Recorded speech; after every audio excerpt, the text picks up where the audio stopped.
Carvalho și îl închide pe Juanma Ortiz. Până la urmă are o explicație, introducerea lui Carvalho cu foarte multă experiență, portughezul. Iar rămâne în careu Ioan, unde vrea acest argentinian.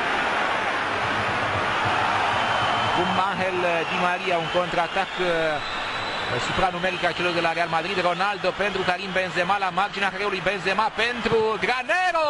Este gol pentru Real Madrid. Gol Esteban Granero.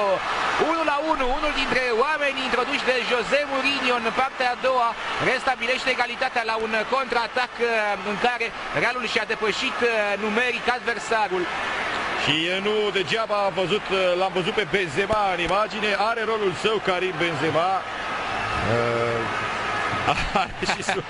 Are și suporteri Real Madrid. Nu prea sportiv. Nu prea să putem spune că îi place sportul în mod deosebit. Cred că îi plac mai mult sandwich-urile de pe la fast food-uri. Los bocadillos. Îi plac bocadillos, da. Cred că bocadillos cu hamon rupe vreo 10-12 pe zi, cum arăta. Important e că scorul e 1-1 și spuneam, Karim Benzema are și de partea lui, să zicem, jumătate din acest gol față de